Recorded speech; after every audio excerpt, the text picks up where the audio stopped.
And we're live! Woohoo! Welcome along to the live stream. For those that don't know me, hello! I'm Gavin Hoey. I'm one of the presenters right here on Adorama TV, and you are watching Adorama TV Live, which means we are live, unless you're watching the recording, in which case, welcome to the recording. But for the live people, anything can go wrong in the next 1 hour. Probably will. Usually what happens on the lives, isn't it? So we're going to be doing some live stuff today, but before we do, let me just say hello to a few people, mostly everyone behind the desk, because you can see them and you can hear them. Freya on the Super Switcher, Sam on the comments. There we go. That's it. You can hear us now. Hey everyone, how's everyone doing? We seem to have quite a lot of people here already, which is great. It's very warm here in the UK, which is not something we say very often, and we're going to be moaning about it soon. So that's what we do in the UK. It's either pouring with rain, freezing cold, or it's just too hot. Would you like to know where everyone's coming from while you're dropping your glasses on the floor? I would love to know where everyone's coming from. Okay, so I did see a couple of places that I'd not noticed before. So we've got Namibia, which I definitely haven't noticed before. So we've got Johan there, who's from Windhoek, which is the capital. Oh. And Uganda, another one in Africa. We've got Portland, which is Oregon. We have a Portland in the UK as well, which we've been to on holiday. It's probably not the same. It's probably not. We've got Germany, we've got California, Stockport, which is further up north in the UK. Have you got sunshine in Stockport? We've got the Netherlands, Arizona. I just want to say hi to my sister-in-law, Carrie. Yeah, hi, Carrie. And I know Steve is on here as well, and I've seen a picture that he's getting a new dog soon, and he's going to be called Sherlock, which is very exciting. So right. That's me done. Let's get on with the live then, shall we? Okay, well, to help me out today, I've got the awesome Chloe. Giving up for Chloe. Woo! So what we're going to be doing today is talking about why your pictures aren't sharp, and more usefully, how you might want to fix it. So I'm going to go through some basic stuff. If you're a new photographer, you might find some of this stuff useful right at the beginning, and then as we go through, we'll get a little bit more advanced, and hopefully, in the middle of all that, I'll try and take some okay pictures. Now, if you've got any questions about what we're doing, pop them in the chat as we're going along. If you're watching the recording, pop them in down below.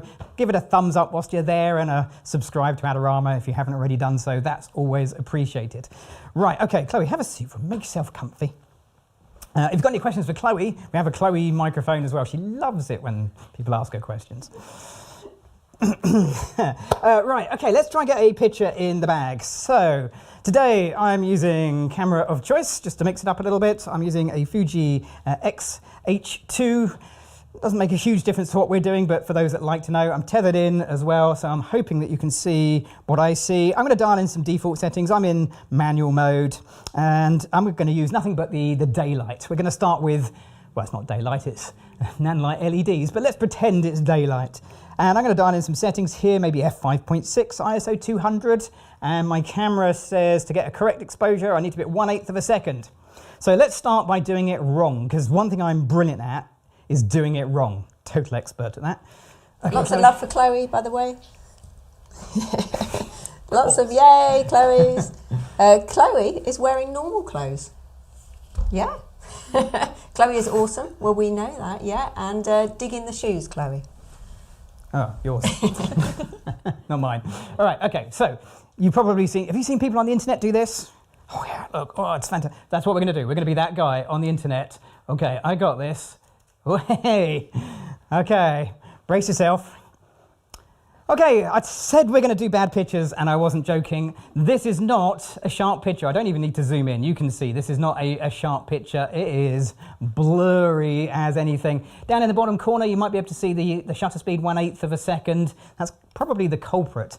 But I'm gonna see if I can improve this picture by getting better with my technique, because the first step to getting sharp pictures is nothing more than basic camera technique. This looks good on the internet, and there are reasons that I have to do this when Sam comes panning past for the behind the scenes images, but it's not good for a sharp image. So the first thing I'm going to do, if I haven't already done so, oh good I haven't, I'm going to turn on this camera's image stabilization.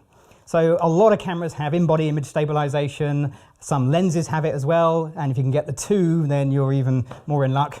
This camera is, or this particular combination is camera only. So image stabilization's on. Let's do the cool dude thing. I can already feel it's more stable. I can feel it's more stable, but I think that's it. That's as good as it gets. Is it any sharper? Not really. I mean, yes, that was on. I just had to double check myself, make sure I had actually turned it on. So image stabilization in camera can help, but it can't fix everything. There is a limit to its ability. So this is all very trendy, but this is much more sensible, because now I've got 3 points of contact. I'm holding the camera, I'm holding it with two hands, and it's against my eye for a third point of contact. And if I go and have a look, can you see it's not sharp, but it's closer. So simply by adjusting my approach to photography, I can improve the sharpness of my pictures. And if that's all you take away from this, take that away. The fact that this is going to be sharper than that. It just is. Okay, so bear that in mind. Kind of 101s, but sometimes we forget that. Yes. A question. Far away. So Hauser asked, would you prefer single point focus or eye detection? We're going to talk about that in a bit, actually, Hamza, but I prefer none of those. Hamza. Hauser. Hauser. Oh, as in Hauser from Total Recall? Oh, okay, that's... Sorry, that was a rhetorical question for Sam. She's like, do what? Total Recall, Chloe? No, just me. Freya? No? Oh, God. I can't remember it. I remember some bulging eyes. Was that Total That's the Recall? one? That's the film? That's the only thing I remember. Yeah, the original, the remake. The remake was terrible. Okay. So, anyway, right. So another question. Yes. So Peter has asked, would love to know what software you're using with the XH2. Okay, I'm using Fuji's... and just another side comment. Gavin looks well dressed as well, by the way. Thank you. Appreciate that. Yeah, thrown me somewhat off balance, that one. I'm using Fuji's own tethering software, so it is the sort of the free capture software that Fuji uses, and then I'm using a very old capture piece of software because I'm borrowing this Fuji. This is a temporary thing. Capture One would be a better choice, but I don't have Capture One, so I'm using some old tethering software. It's fine, it does the job. Okay, so let's see, can we do a little bit better job? So Chloe, if you can look towards me. This time I put the camera on a tripod. Hold still. I'll explain why that's important in a minute. Never normally ask my models to hold still. I think that's the first in a very long time. Okay, but on a tripod, boom, look at that. The eyes are always what matters. I'm always checking the eyes. I don't really mind what else isn't in focus, unless it's a group picture. But when it comes to portraits, the eyes are always the thing I check for focus. Okay, so yeah, just by improving my camera technique, same settings, still 1/8 of a second, f5.6, ISO 200, we can go from a truly hideously blurry picture to something that is sharp. I mean, that's pretty much job done. Okay, that's the basics. Kind of felt I wanted to include the basics, but we can go a little bit further than the basics.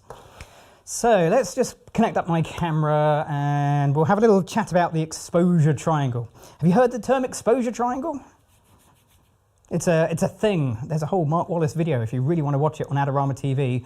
Actually, that sounds like it's bad. It's not. It's really interesting, but it is quite in-depth and technical. The exposure triangle basically is your ISO, your shutter speed, and your aperture.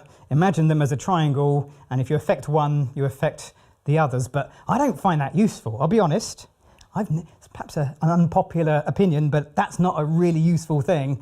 A much more useful thing is exposure scales, where you've got 3 things: shutter speed, aperture, and ISO, and then you kind of balance. That's how I think about it. Let's jump over to my camera. Welcome to my viewfinder. Just for everybody that. Hello. It still works, it works, it's here, it's live. Okay, so I find that useful because at the bottom of the screen, Freya, can you just, come on Freya, read my mind. We've got the shutter speed, the aperture and the ISO. So if I want to change something, for example, maybe I want to use a different shutter speed. Okay, well I can, but if I do that, let me just press a button so we can get this to simulate, there we go. If I change my shutter speed, you can see the problem. Everything starts to get darker and darker. So there is a distinct problem without changing any of the others. My scales are now unbalanced. So how could I fix this? It's a question for the audience out there. How can I fix this unbalance? Let's go wide. Whilst you're typing that in, I'm going to fix it whilst you're typing that in. Hold on, it's over here. Talk amongst yourselves. Okay. Would you like some answers? Yes. Okay, so we've got Spoiler alert. ISO up. Yes. Add a light. Yes. Increase ISO. Yes. Open the aperture. Yes. You can go wide, lights, increase ISO, or lower SS. Use a strobe or 2. Use a lights, ISO, open aperture. Yes. Yeah, I think every single person was right. None of those answers were wrong at all. I could do any of those things. I could change any of the settings to adjust it. The correct one is the one you want to do. Okay, so none of them are wrong. Okay, so let's jump back to my Fuji camera and have a quick little, there we go. So what I'm going to do is increase the amount of light. In fact, I'll tell you what, whilst we're here, let's just change the aperture. Let's make it's an f2.8 lens. That's pretty good. Let's bring this light a bit closer. You might want to do a picture-in-picture on this one, Freya, having said don't do that a minute ago. Oh, live streamers, they're the worst. Very demanding, yeah. Okay, so I'm going to bring the light closer. As I move the light further away, you can see Chloe gets darker. As I bring the light in closer, she gets brighter, and it is on a whopping, oh, what's that? 10%. Let's pop it up a little higher. So I've got a little Nanlite FS 150 watt light, and I can add more light into the scene just like that. Okay, that's pretty good. My exposure says a little under. Let's see if we can just add a little bit more. Okay. Because we're live, hang on a second, Chloe, gonna move this out of the way. Would help if I didn't have it on that one. Okay. As we always say, I'll take that out in the edit. That's fine. There we go. Marvellous. So that is better. I had it on the wrong setting. It's quite high up. Okay, something like that. You can see as I adjust the light, I can make this brighter and darker. So I can add my own light to make that a little bit brighter. I reckon probably about there. That looks about right. Even my exposure says yes. Okay, let's take a photo. And I can play that back on the camera. Look at that, there we go. Zoom in a little bit. Beautifully sharp. So at 100th of a second on a tripod, I get really sharp images. And it's as simple as that. If you need more light, you can adjust your camera to accept more light, or if you're in the fortunate position of being able to add your own light, you can just add your own light. Job done. Doesn't get much more complicated than that, to be honest. In my head, that was a lot more complicated. Let's make it more complicated. Should we make it more complicated? Yes. Definitely do that. Let's add more lights. So this is a very special light. This is the Nan light. Is that an autofocus? It is. Don't know why it won't focus. It's so special, it's blurry, so it's secret. It is. I wonder if I didn't have that camera on continuous AF. The cables are really sharp though, at the back. Yes, as long as the cables are Your sharp. tethering cables are really sharp. I think I had to switch out cameras at the last minute, and I think I might have known what I've done there. Anyway, it doesn't matter. That's good. It's all working. So this is the Nanlite Forza 60C. C for colour. We can throw some colour in here. You'll notice it has a very special attachment. This is a unique attachment that I've custom made. It's been noticed already. Oh, yeah. I've custom made. Light strainer. I mean, Nanlite, if you're watching A Nanlite. strainer of light. The Super Pro modifier. For anyone that's not seen one of our lives before, this is, it was named by the audience as the light strainer, which I think is a very apt name. It's available in most hardware shops, really. It's not really it's a thing. And it's very good if you also have cutlery as well as lighting. Let's plug that in. I think you can label that as dual purpose. I think you can, multifunctional. Definitely multifunctional. Okay, so we're just going to put a bit of a pattern back there because the original photos were a bit kind of a little bland. You have a question. Go for it. This is from Div Production. Can you tell me if we're just going to cover the basics and knowledge foundation, or will there be creative tips and masterpieces of studio photography? I can promise you there is never masterpieces of studio photography. Yeah, I mean, your basic is someone else's advanced, so it's extremely difficult to say one or the other. It's something we forget as photographers, is we were all beginners once, we all learnt something once upon a time. Okay, so this projects a nice little pattern. I can change the colour using the app. It's all fun, it's lovely. We can probably just project it over to the side slightly, but just for you, you wanted something more advanced, I've got something more advanced. Here we go. Okay, are you ready? The advanced, because if you like this idea, how about another light strainer? I think I've just lost one viewer. Okay, 2 light strainers on top of each other. Yeah, there we go. I'll tell you what will make this a little bit clearer. Freya, can you turn the lights off for me? Here she goes. Thank you very much. Okay, 2 light strainers on top of each other. It's got this sort of Doctor Who vibe, hasn't it, from the 1970s and 80s. Somebody else can do the music, because we don't want to get a copyright strike. If I did it, I'd be like, oh.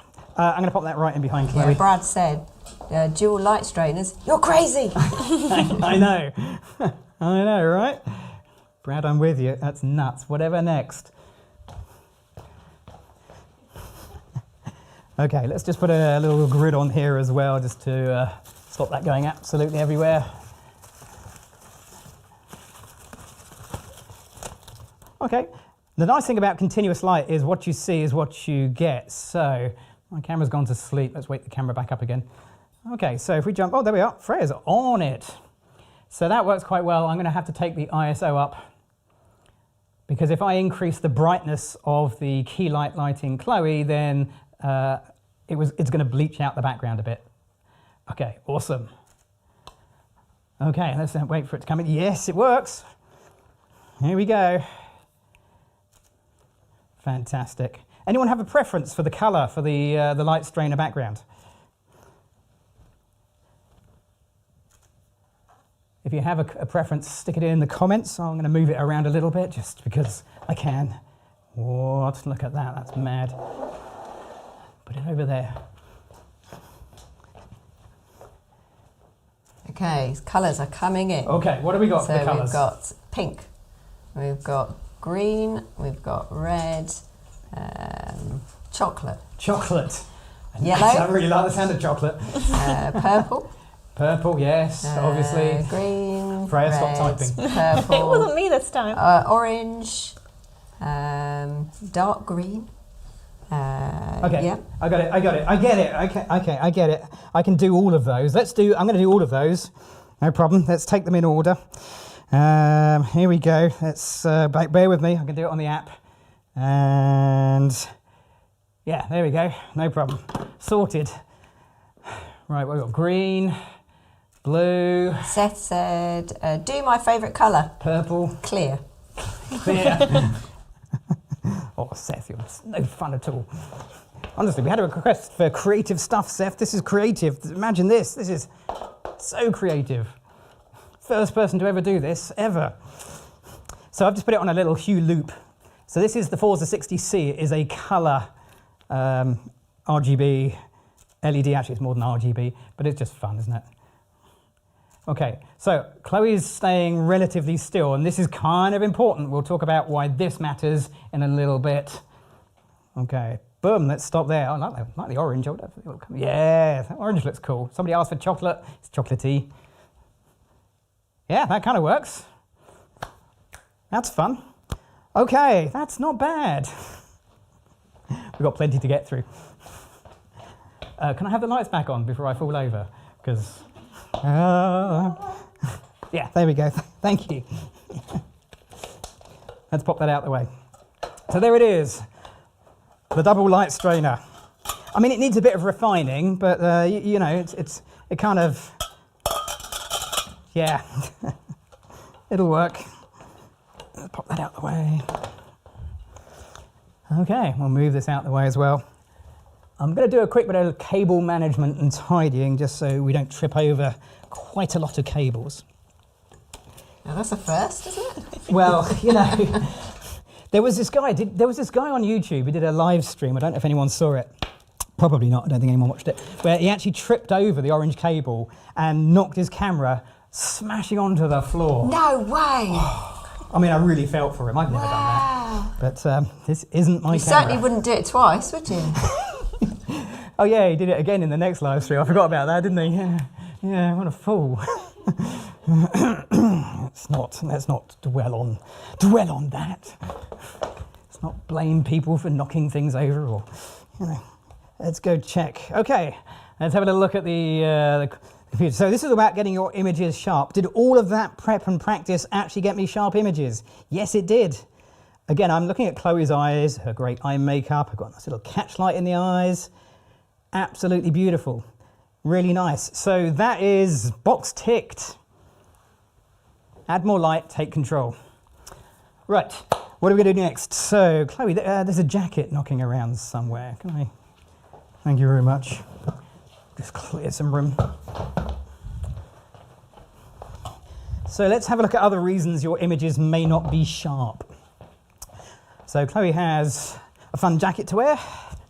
So I'm going to do all good stuff. I'm going to put everything right, do the right thing, have a tripod, get my camera going.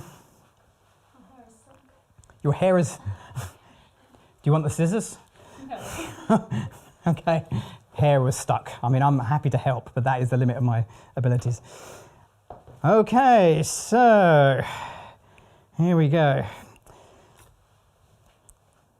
So let's just change a few things. Let's change my ISO. I don't want my ISO at 640. I'd like my ISO at 200. My whole image goes a little bit dark, so I can't change my aperture. That's already as low as it goes.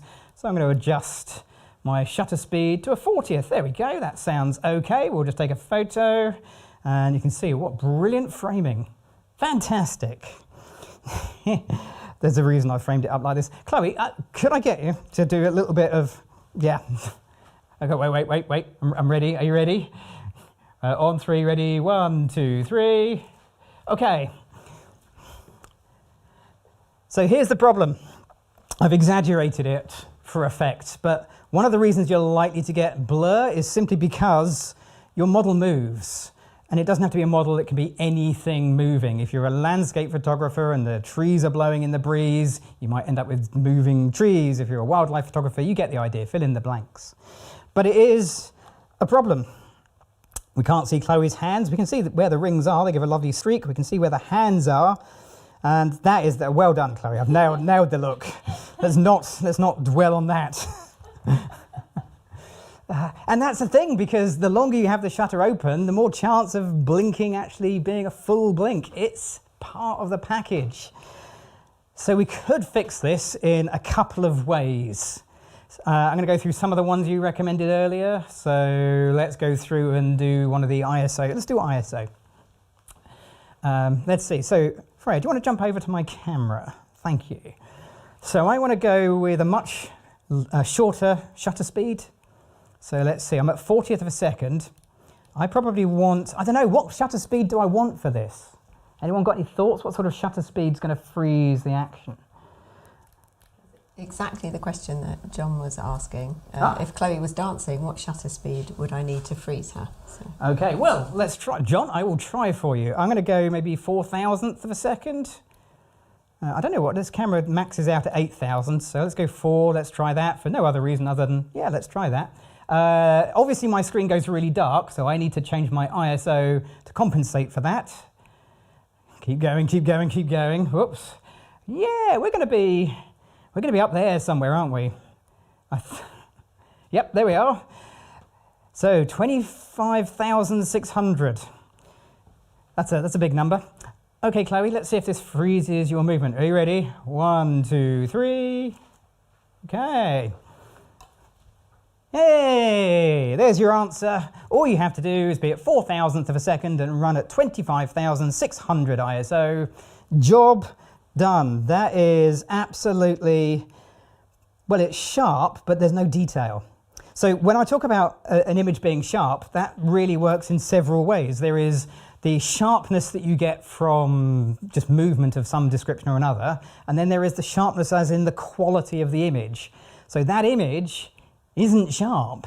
It is just a mush of high ISO noise, and if you try and remove the ISO noise, you just smooth out the tones. You're never going to see nice facial features of the face. This is why we don't use the closed captions, because you imagine trying to work that out. Features of the face, facial features. I think I got that out in the end. So high ISO will work, but it's not the solution. Imagine how much LED light I would need to put in to try and get that, bearing in mind I only had 100th of a second for the last one. You need flash. Flash is what you need. So in answer to your question, you don't need a shutter speed, you just need flash. So let's set that up. A few people with did flash. say that, yeah. Did they? Yeah. See? You guys are good, you're learning, it's really good. Really proud of you. It's really good. Okay, let's bring this over here because I realise otherwise Chloe's hogging the camera and it's not all about you. It totally is. Right, so I'm going to switch out my Nanlite LED for a flash. And the flash I'm using today is, can just go to that camera because I know what I've done with that one. There we go.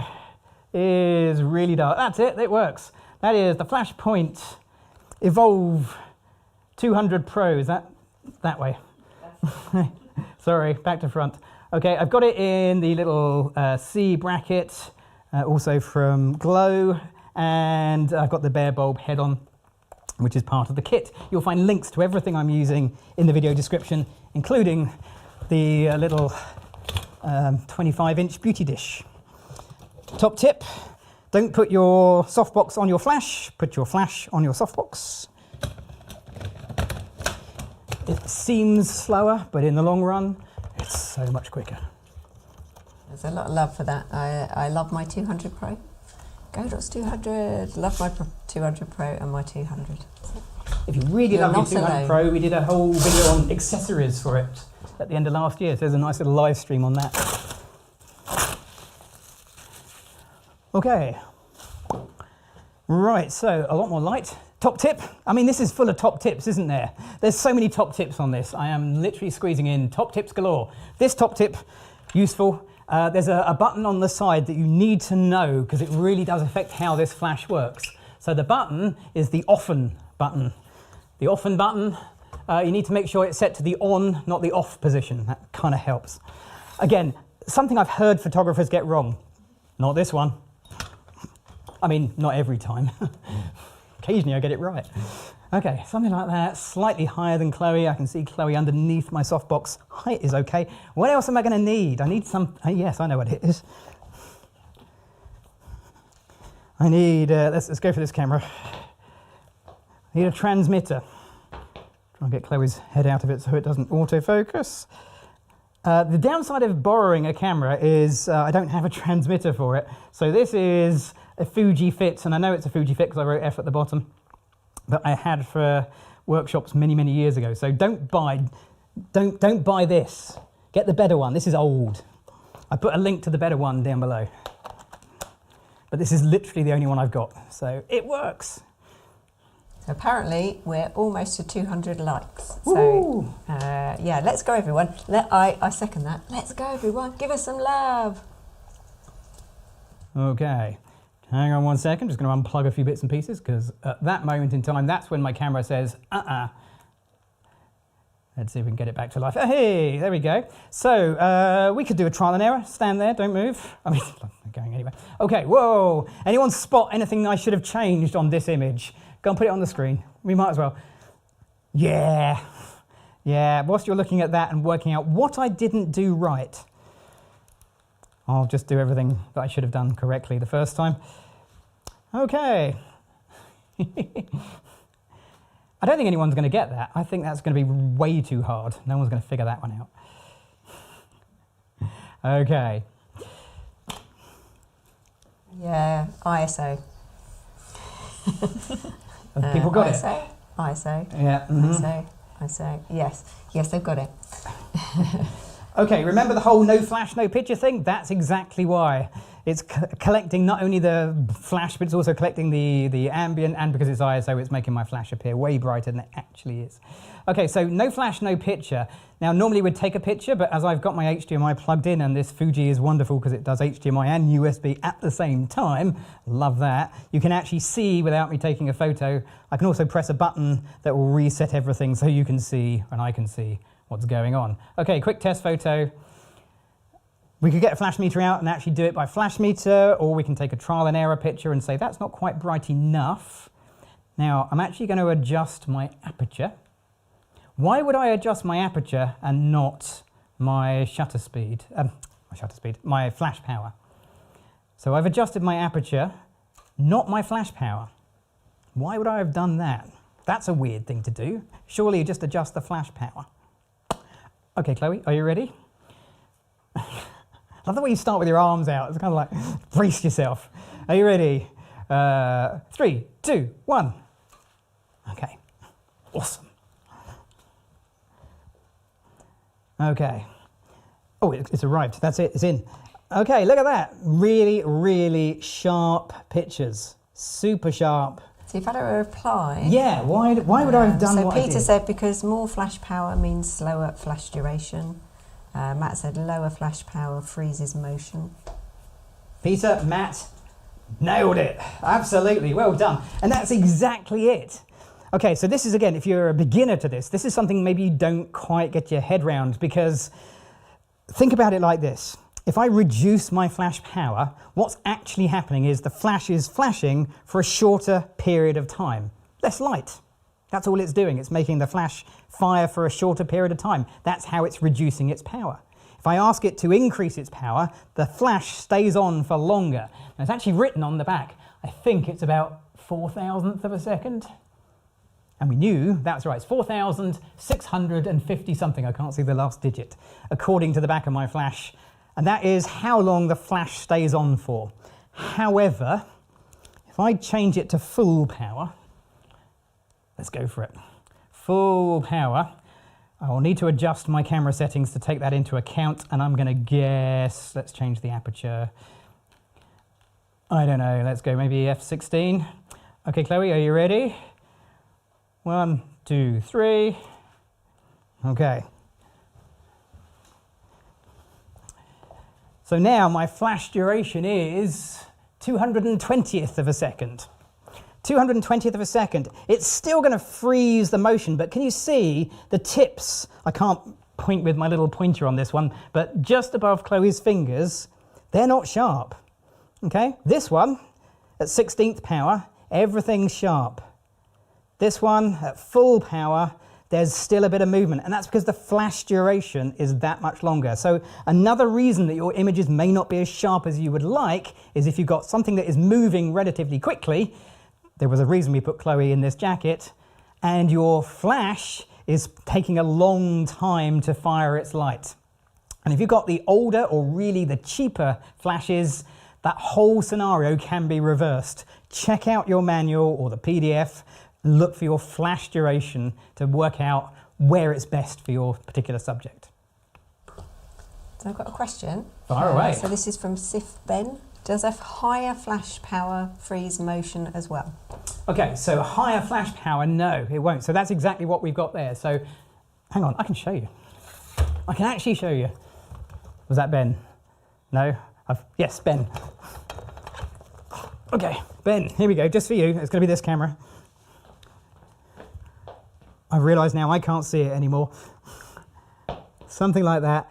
Can you see that? Yeah, okay. So down at the bottom corner down here, it gives me the flash duration as a little percentage, or a fraction rather. Hang on a minute, let me work out my hand. There we go. As I change it, sorry Ben, it's a bit shaky. Can you see how the flash duration is becoming shorter? In other words, the freezing power of this flash is becoming greater and greater. And by the time I get down to its lowest, which is 256 power, I'm at 13,000th of a second. And this is getting quite heavy on my hand, so I hope you've got that. So shorter flash durations come with shorter light outputs, with the caveat that older flash technology, particularly those that you plug into the mains, actually worked in completely the reverse. So do check your flash technology. But if it's a battery-powered flash or a speed light, that's the way it works. Yeah, I know, confusing. Okay, some flashes even have a speed mode. Some of them will even have a fast, extra fast flash duration mode. So that's kind of useful. That works okay. So what we want to do is take a few photos, really, isn't it? Let's make this a bit more interesting. Chloe, go into the corner for me. Love a corner. Corners are good. Let's pop that up there, and I'm going to take the camera off a tripod. Fun as that is, it's not very creative. Can you take a question? Yes, I can. Cesar said, how about TTL? Yep, TTL is not going to affect the sharpness of your pictures, which is what we're looking at today. TTL is going to affect the exposure, and you're going to lose a degree of control, or at least knowledge, but it's not really going to affect it. So if I had to be at 1/16th power, then TTL would have put me at effectively 1/16th power. It's just another way of getting to the same spot. So yep, nope, TTL away, you're absolutely fine. It's not going to affect your exposure. Okay, let's not put it on full power. I'm not going to make that mistake. We're going to guess 1/16th power. If you're not sure, always start in the middle. 1/16th, usually about the middle. And wake the camera up again. There it comes. Okay, little wide shot. Hold on, test photo first. And also don't be at F. Nobody look at that. Freya's on it. I'm like, Freya, don't put that on the screen. Only put the good pictures on. which I admit will mean you see very few pictures. Don't know. No. Oh, they're so mean. I only put the good pictures on that I think are good. Okay, yes, you can put that one on. That's good. Okay, so that's okay. We can make this a little bit better. Let's make this a little bit better. Let's put the grid on. I took the grid off. I was hoping it's going to be all right, but I'm going to put the grid back on again. The grid is going to affect my results. Okay, the grid is going to take away some of the light. I might have to think carefully about how I do this. Okay, let's pop that there, and we'll get a flash meter and actually meter this out. Let's do it properly. And 1/16 power, here we go. Okay, we're going to pop this near your chin. Okay. Oh, I'm going to press the right buttons in the right sequence. Okay, oh, I'm also not on high speed sync. So my flash meter, let me get this right and then I'll show you. Hold on. Okay. Oh, I'd forgotten how hard work this particular transmitter was. Ha, gotcha.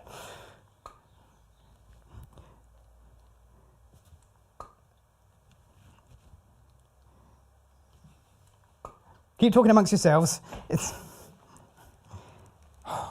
Okay, I don't believe this is actually talking at all to my meter at all.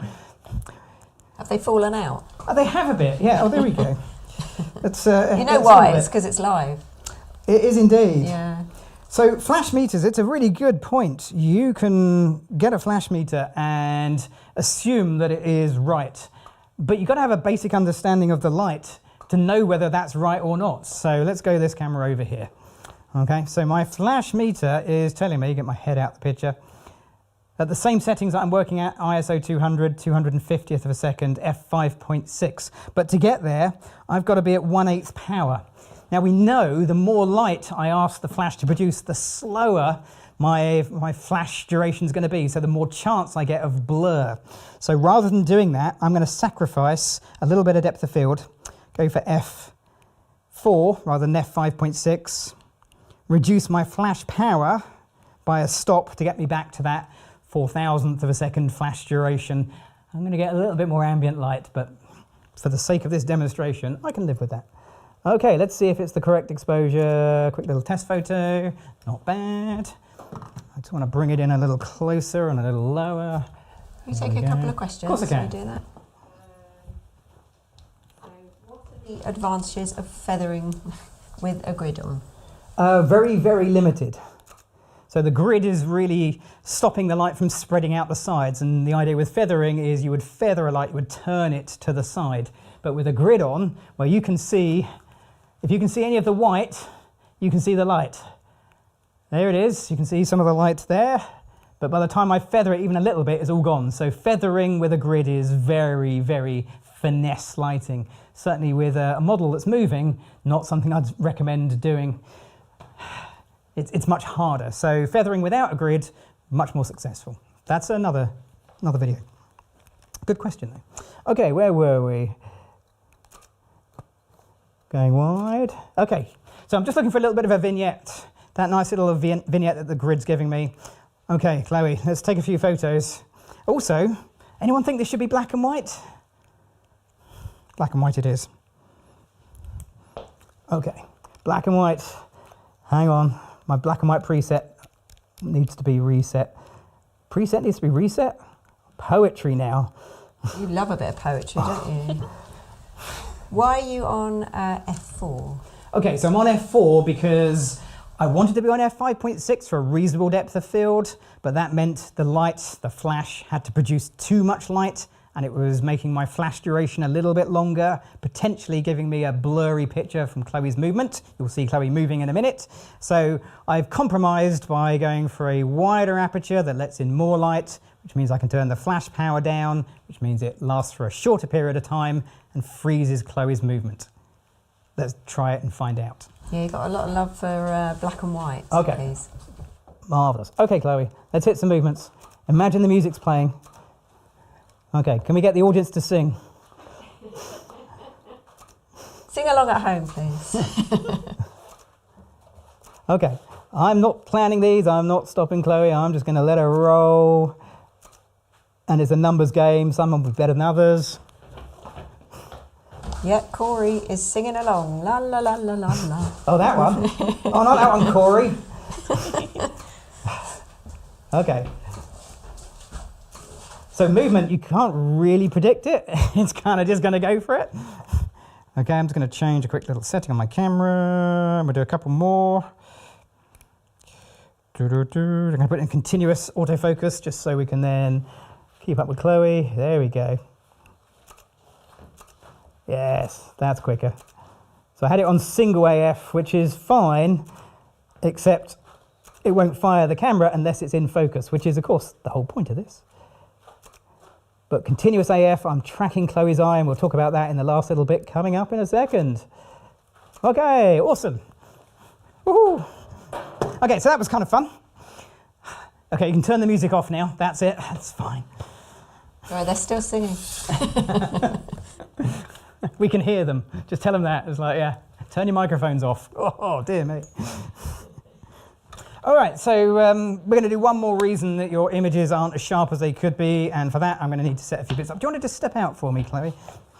Let's get a background in. Let's set a background up. In fact, actually, Chloe, I've got a job for you. Just hold that for me. I thought you were going to ask Chloe to put it down. Hold it up. One of my very earliest videos was how to fold a reflector, thank you very much.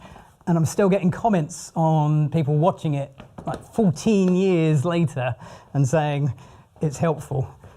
So some skills never age. Okay, unfortunately the person who made the video is aged quite badly.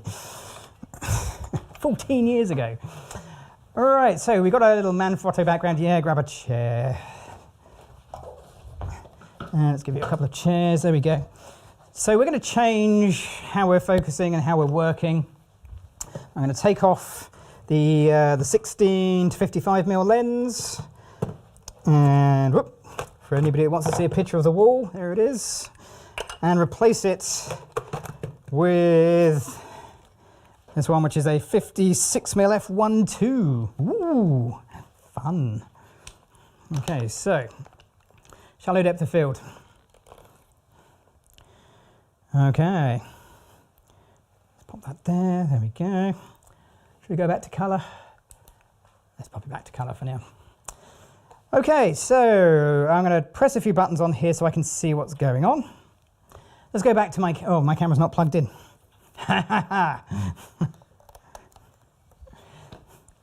There we go, plug it back in again. Somewhere in there is Chloe. There she is. Depending on how your screen's set up, you might be able to see her or not. So this is the setting I've got, but I've got a 1.2 lens, and there's a reason that you're going to get a fast lens. There's several reasons you're going to get a fast lens. One of them is for a shallow depth of field, and the other one is because as I open up the lens, you can start to see more of the scene coming through. Here we go.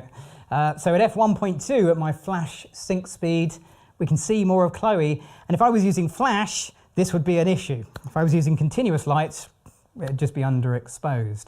So that's fine, except I do want to use flash. So I need to change either my ISO or my shutter speed, which is the one I'm actually going to change, 0.002 of a second, something like that. There we go. And to make it even more complicated, I'm actually going to work not at f1.2, but f1.8. So why would I do that? Well, again, why am I not working at 1.2? This is a 1.2 lens. Why do you suddenly stop using the lens the way it's designed? There is a reason.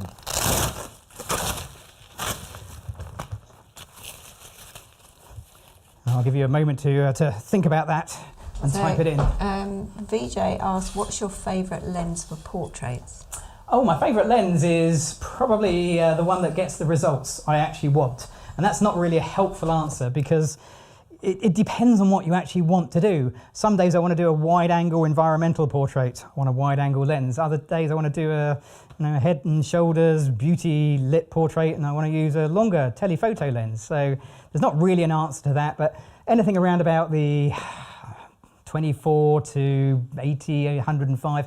The Sony I borrowed last time before that, I had a 24 to 105. That was a great range for most of what I do. Would you like some answers? Yes, please. Because it's not as sharp wide open. Yep. No extremes, depth of field, sweet spot.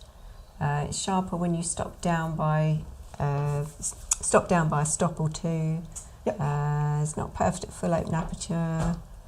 And someone's off to find your folding video. 14 years ago. Ooh, yeah, it's there, it still exists. So yeah, they're pretty much all right as well. So it's twofold. It's depth of field at f1.2, particularly at a lens that is 56 millimeters or even longer, then the depth of field becomes increasingly shallow to the point where it can be very hard, particularly if your subject is moving in any way, to get anything in focus. So bear that in mind. If you're doing group pictures, just don't even go there. I mean, if you've got a group shot, that's one of the biggest reasons group pictures fail, is you don't get enough in focus between the person you focused on and the person behind them. So that's one thing. The other thing, yes, sweet spot of the lens, or at least quality of the lens. It can work at f1.2, and I suspect the center will be nice and sharp, but by the edges, there's a possibility on some lenses it can be quite soft at the edges. The same applies at the other end. This does f16 at the other end. You start to get into the realms of something called diffraction, which is where the quality of the lens and the size of the aperture start to interfere. That's way beyond what we're doing today. So try and avoid the extremes, hence 1.8. Okay, obviously I can't see anything through my viewfinder. It's pretty dark, so I'm going to press a little magic button that I've preset as my custom function button to allow me to see what's going on again. But you can see on the left-hand side of this screen, everything is -5. We're really underexposing the scene. You'll also notice that the face and eye detect is turned on. As you get older, this helps a lot. So I've got face and eye detect turned on. If you get really extreme into those shallow depth of fields, think about choosing, what's the other one? That one. Either left eye or right eye, depending on which is closest to you. Or you can let the camera do its own thing, which is why it keeps jumping from one eye to the other, because Chloe's eyes are about the same distance from me. Good, isn't it? Works quite well. Right, let's take the flash, turn the flash on, make sure this button works. Let's take a test photo, quick little test photo. Chloe, here we go. Okay, it's a little bit dark, so I'm going to make that a little bit brighter. Got a question? Yeah, far away. Do you need to turn on a high-speed sync on the flash trigger when you go beyond the camera's standard sync speed? That's a great question. This is Dennis. Okay, Dennis, that is a great question. Usually, yes, you do. Normally there's a button on the flash transmitters, the little H button, or sync. You have to press it. This older transmitter, it just does it. You don't have to press anything. How did we lose that bit of technology? I don't quite know. But yeah, often you do. It depends on the transmitter, as it turns out. Sometimes you have to turn it on in the camera as well. Got a feeling I had to turn it on with the Fuji when I first got it. Might be wrong, but I have a feeling I had to turn it on somewhere in the menu. But once it's on forever, it would seem. Okay, so how am I doing? That looked about right exposure. Let's go back to, can we have a look at my laptop? Yeah, okay. If you've ever doubted the quality and sharpness you'll get with flash, let's look at Chloe's eyes. Absolutely incredible. Eyelashes look amazing, by the way, Chloe. Good job. Sometimes, however, life doesn't go to plan, so let me see if I can deliberately make this fail. Bear with me a second. I actually have to work quite hard to make this fail, but I will do it just for you. I'm going to make this fail. Here we go. Right, marvellous. I think I've got there. Let me just check. No, it's still blooming worked. Honestly, this camera's too good. However, sometimes it'll focus on the tip of the nose or the ear. Just turn your head a little this way, Chloe. That's great. Thank you very much. And I'm going to turn off. Oh, wait a second. Here we go. Let's turn that off. And I'll put that there. I'm deliberately getting it wrong just for you guys. Jump back to my laptop. Yes, okay. There we go.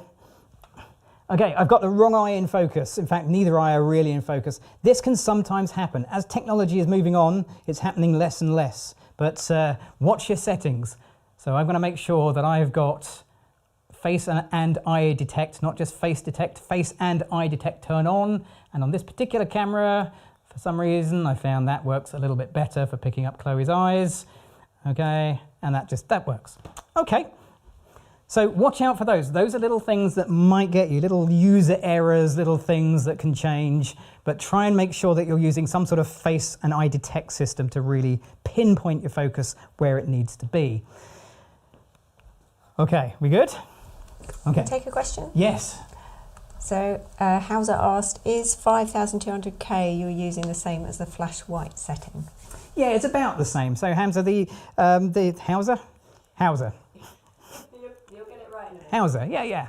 It's flash white balance. That's a whole, well, we can cover that. We've got 2 minutes. Let's cover it. That's a whole different topic in itself. So on my windowsill, I always keep a color checker passport. Let's go for this camera. There it is. I always keep a color checker passport to hand because the flash color changes as you increase or decrease your flash power. As you go from high speed sync to not high speed sync, you will get a shift in color. It's not huge, but if you're really color critical, grab yourself one of these. Chloe, can you just hold that in front of your face, keeping your fingers away from the edges for me? Okay, included in the picture. Take a picture of that, thank you very much. That's it, that's done. Now, as long as I don't change my flash power too much, or worse, change my modifier. Some modifiers can obviously age and yellow over time. I've now got a white balance that I can just reference. So 5200 in my experience is about right. Okay, so we're going to finish off. Last little bit. We've got 3 minutes to go. Everything I've told you about how to get your picture sharp, seriously useful advice. Learn it, understand it, and then you can ignore it. Because once you know why your pictures are sharp or not sharp, you can then start to play with the settings and get more creative. So for the last 2 minutes, that's what we're going to do. Okay, alrighty, I'm going to change nothing. I'm going to change, I don't actually know what the flash duration is. Let's just say, oh, it doesn't say because it's in high speed sync. Let's just say it's not as short a flash duration as it was before. And we're going to get some serious movement going on. Chloe, are you ready? What I'm going to ask you to do is give your head a real shake. Okay? Are you ready for this? Ready. Okay. I'm going to let you shake. Ready? 1, 2, 3. Okay. Got to get into sync. Ready? Whoop. I forgot to put my... Oh, you were doing so well. I'm going to put it into continuous focus. Okay. There we go. Then it'll track everything that's going on. Okie dokie. And 1 second, Chloe, just setting my camera differently. Everything. Okay, there we go. Bear with me. Okay, we're in. Okay, give your head a little bit wobble.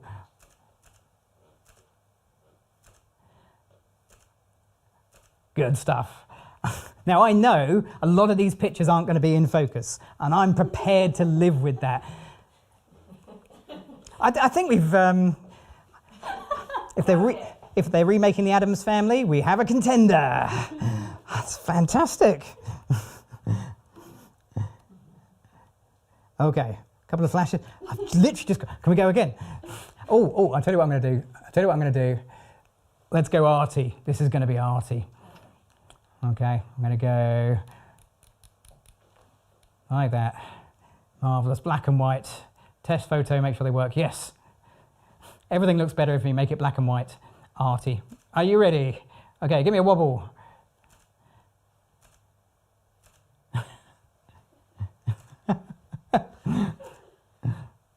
Oh, tell you what, stand up for me. Let's don't want you falling off the stool. Let's get rid of that. Okay. Oh, you're now a little taller. I mean, I could, here's the problem. It's art. If you do it enough times, you can claim it as your own as arty effects. Okay, are you ready? Ready. Okay, give me a wobble.